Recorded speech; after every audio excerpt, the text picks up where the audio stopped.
and yell, "I'm as mad as hell, and I'm not going to take this anymore!"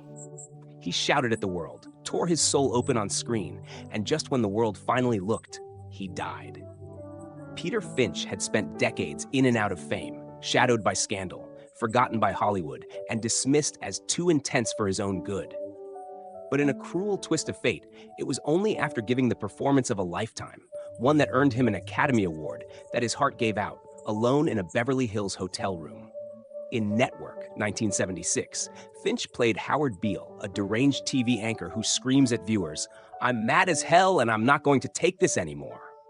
That scene didn't just make movie history, it captured something frighteningly real. Because behind the camera, Peter Finch himself was collapsing. His mind was strained, his body worn, his life unraveling. Few people knew what he was truly carrying. The disappointment of a career that never lived up to its promise. The scandal of an affair with one of Britain's most iconic actresses. The struggle with being labeled too Australian, too emotional, too difficult. He had battled for decades to be seen not as a supporting act, not as a temperamental outburst, but as a force of his own. He finally got there, just days before death took everything. This is not a simple story about an actor who won an Oscar. This is about a man who gave too much, burned too fast, and didn't live long enough to watch the world fall in love with him. It's about what fame demands and what it takes when no one's watching. Before the applause came, Peter Finch had already vanished. But behind that applause lies a story of rage, regret, brilliance, and a truth still left in the shadows. Peter Finch was never supposed to be ordinary. Born in London in 1916 and raised in Sydney, he grew up between continents, torn between two worlds. Never fully British, never entirely Australian. His childhood was marked by instability, shifting guardians, and a sense of displacement that would haunt him all his life. But what he lacked in grounding, he made up for in intensity. From a young age, Finch gravitated toward performance, not as entertainment, but as survival. The stage, the screen, the spotlight. These were places where he could finally exist without apology. By the 1950s, Peter Finch had become a celebrated actor in British theater and cinema. He wasn't handsome in the classical sense, but his presence was electric. Critics praised him for being dangerous, unpredictable, and unfiltered. Traits that often scared directors but thrilled audiences. Still, in the polished world of British film, Finch remained an outsider. His raw, volatile energy didn't quite fit the mold of the charming leading man. He was constantly navigating a system that wanted his talent but not his truth. Then came the headlines. In the early 1950s, rumors swirled about his illicit affair with Vivien Leigh, the legendary actress best known for Gone with the Wind, and, more provocatively, the wife of Sir Laurence Olivier. The affair wasn't just tabloid fodder, it was a scandal that shook the British acting elite. Leigh, already struggling with bipolar disorder, found solace and chaos in Finch's arms. Their liaison was intense, doomed, and deeply damaging to his reputation. While Olivier remained a knight of the realm, Finch became the cautionary tale, a man who crossed boundaries, personal and professional, without apology. Despite the scandal, his talent couldn't be ignored. He was nominated for multiple BAFTAs and starred in A Town Like Alice, Sunday Bloody Sunday, and The Nun's Story alongside Audrey Hepburn. Yet even as his performances drew acclaim, Hollywood kept him at arm's length. To many in the industry, Finch was a brilliant firecracker, too unstable to manage, too unpredictable to promote. What no one knew was that Finch was already unraveling behind the scenes. He suffered from anxiety, drank heavily, and smoked compulsively. Friends described him as both magnetic and melancholic, someone who could captivate a room and then vanish into himself without warning. He would lash out in fits of anger, only to retreat into long silences. He loved deeply, argued fiercely, and lived without filters. By the mid-1970s, Peter Finch was no longer in the spotlight. His career had plateaued. Hollywood seemed to have moved on. He was, in many ways, forgotten, just another relic from a golden age that had faded. But then, in an ironic twist of fate, he was offered a role in a film that mirrored everything he had become: broken, outraged, and dangerously honest. Network wasn't just another film. It was a brutal satire of television, capitalism, and the way we consume pain as entertainment. Finch's role as Howard Beale was written as a mad prophet, a man pushed to the brink, screaming for meaning in a world gone numb. It was the role of a lifetime, and Finch knew it. He poured everything into it, his fury, his exhaustion, his own crumbling spirit. What the world saw as brilliant acting was, perhaps, a man simply exposing himself. And behind the camera, the price was mounting. When Network premiered, critics were stunned. Finch's performance was described as a howl from the abyss, a man unhinged with grace, and too real to be comfortable. Audiences were electrified. Suddenly, after decades of being overlooked and dismissed, Peter Finch was being called a genius. But the cost was already due. Peter Finch's rise wasn't the meteoric kind. It was slow, painful, and often undermined by forces beyond his control. Class bias, colonial hangovers, scandal, and his own demons. But it was precisely this unpredictable trajectory that made his story so compelling.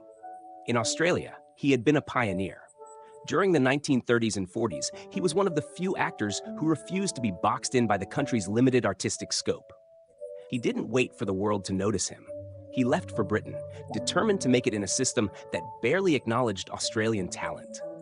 At a time when most Aussies in film were typecast as rugged colonials or comic relief, Finch brought something different. A restless intelligence, emotional danger, and a kind of brooding sensuality. By the early 1950s, Laurence Olivier spotted Finch on stage and was so struck by his presence that he signed him to the Old Vic Theatre Company. But Olivier would later regret it, not because of Finch's talent, but because of the affair with Vivien Leigh. That relationship, conducted under intense public scrutiny, began to overshadow everything else. The British press loved the scandal. They painted Finch as the arrogant colonial, the woman stealer, the brute who seduced a fragile legend.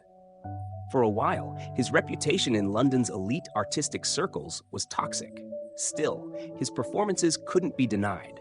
He received his first BAFTA in 1957 for A Town Like Alice, a film that proved he could lead with both heart and gravitas.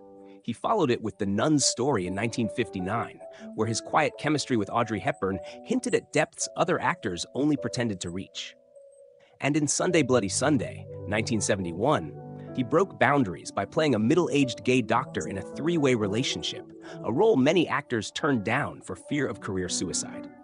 Finch not only accepted it, he played it with such dignity and restraint that he won another BAFTA and received his first Oscar nomination. That nomination should have been a turning point, but it wasn't. The industry applauded, then moved on. Finch, always volatile, was deeply disappointed. He retreated again, into minor roles, bad films, and worse habits. He was smoking over 60 cigarettes a day, drinking heavily, and constantly battling insomnia. His second marriage was falling apart, and his career felt like it was slipping through his fingers. Then came Network. When director Sidney Lumet approached him with the script, Finch reportedly said, "This is either genius or madness." It was both. The character of Howard Beale wasn't a stretch. He was a man on the edge, deranged by modern life, screaming truths no one wanted to hear. Finch understood him instantly. In fact, many believe he wasn't acting at all. He was simply opening the wound that had been festering for decades. During filming, Finch's behavior was erratic. He'd show up energized one day, withdrawn the next. Crew members said he was haunted, obsessive, constantly reviewing his lines, changing his delivery, muttering monologues to himself, even off camera. But when the cameras rolled, he delivered moments of pure electricity. In one take, he reportedly shouted so hard that he burst a blood vessel in his throat. Lumet called his performance a controlled implosion. When Network premiered in November 1976, the industry buzzed. Critics called Finch's performance a revelation. His monologue, delivered with sweat, fury, and desperation, became an instant cinematic landmark. Overnight, Peter Finch was back. The Academy nomination was almost guaranteed. There was talk of a career renaissance. Directors started calling again. He had finally arrived. But Peter Finch didn't believe in second chances. He was tired. In interviews, he sounded detached. At one press event, when asked if the Oscar mattered to him, he replied, "If it comes, fine. If not, I've already done the best I can." In January 1977, Finch traveled to Los Angeles for a publicity tour. On the morning of January 14th, after a live TV interview with talk show host David Frost, Finch collapsed in the lobby of the Beverly Hills Hotel, a massive heart attack. He was rushed to the hospital, but it was too late. Peter Finch died at age 60, 2 months before the Oscars. The man who had spent his life fighting to be seen finally had the world's attention, and he wasn't there to see it. When Peter Finch's name was announced at the 49th Academy Awards, the Dolby Theater fell into a heavy, reverent silence.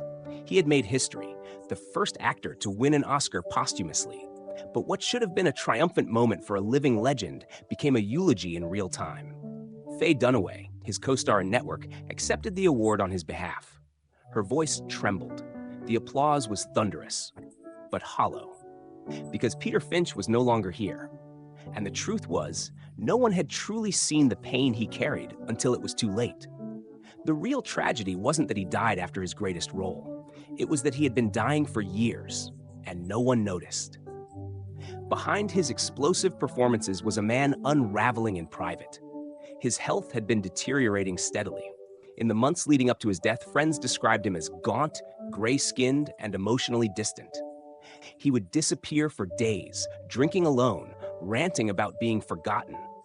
Even as Network was being lauded, Finch seemed disconnected from the praise, as if part of him had already given up. There were signs. He reportedly told a friend, "This is the role I've been waiting for, but I don't think I'll survive it." He wasn't being dramatic. He was being prophetic. Howard Beale, the character he played, was a man driven mad by modern life. He screams into the void, demanding attention, begging the world to feel again. "I'm mad as hell, and I'm not gonna take this anymore." That line, now immortal, was more than a script. It was a cry from Finch's own heart. He was tired of being overlooked, tired of pretending, tired of fighting. And yet, behind the fury was grace. Finch's artistry in Network wasn't just technical brilliance, it was catharsis. He gave everything to that role, knowing, perhaps, that he had nothing left to give afterward. But while the performance lives on, the man has largely been forgotten. Few people know the name Peter Finch today, even though his work laid the groundwork for generations of Australian actors who came after. Mel Gibson, Geoffrey Rush, Heath Ledger. Without Finch breaking down the doors, many of them might never have walked through. The public reaction to his death was a strange mix of grief and guilt. The industry mourned, but also seemed stunned that he was even alive before the Oscar talk began. He had been invisible for so long. His death forced Hollywood to reckon with how quickly it discards its talent, and how often it only honors them once they're gone. Tabloids, of course, took their own angle. Some blamed his hard living, the cigarettes, the alcohol, the reckless lifestyle. Others speculated on deeper emotional scars, childhood abandonment, failed marriages, artistic frustration. There was even gossip suggesting Finch had been quietly struggling with untreated mental health issues for years. None of it was confirmed. But in a sense, none of it needed to be. The evidence was always there, etched into his face, carved into every role he ever played. One of the most powerful reflections came from Paddy Chayefsky, the screenwriter of Network.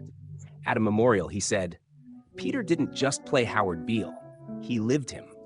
He bled for that part, and in the end, he died for it."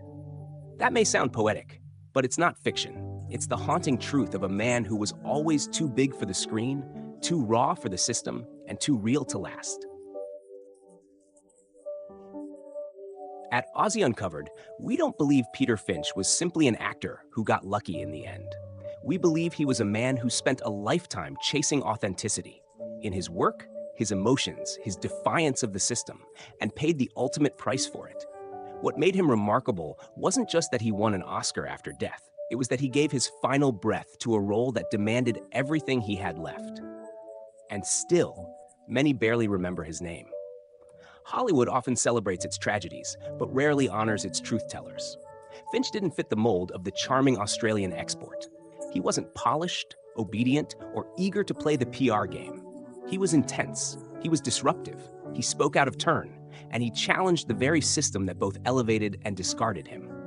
For that, he was sidelined during his life, only to be canonized after his absence became more convenient than his presence. He wasn't beloved like Hugh Jackman. He wasn't forgiven like Russell Crowe. he was something much more difficult to digest. A man who refused to be anything other than himself. And that scared people. It still does. Looking at his body of work, it's clear Peter Finch was always years ahead of his time. He took on roles other actors wouldn't touch: flawed men, broken systems, moral collapse. He wasn't afraid to be ugly, vulnerable, or politically uncomfortable. And that willingness to expose his rawest self is what gave his characters such brutal clarity.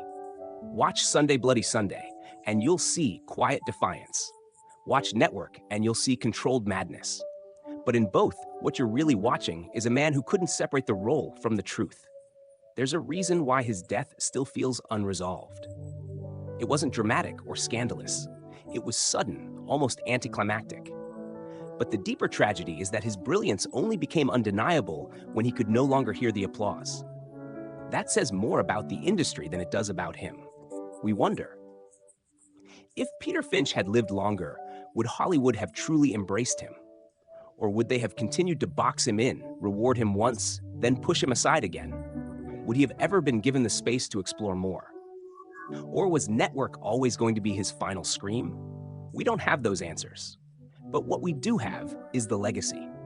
The image of a man, rain-soaked and raging on screen, daring the world to feel something real again. That, more than any trophy, is what Peter Finch left behind. Now we ask you, do you remember him? Did Network leave an impression on you? Do you think the industry treats emotional truth with respect or with fear? Let us know what Peter Finch means to you, if you've seen his work, or if this story has brought something new to light. Because while some legends are sculpted by time, others, like Peter Finch, are buried by it, until someone digs them back up and says, look, he was here, and he mattered. In the end, Peter Finch didn't die a star, he died a man. Exhausted, overlooked, and quietly bleeding brilliance onto a world that barely noticed until it was too late. There was no grand farewell, no Hollywood ending, just a body in a hotel room and a performance that had already whispered everything he couldn't say aloud. And yet, what he left behind is more than gold statues or screaming monologues.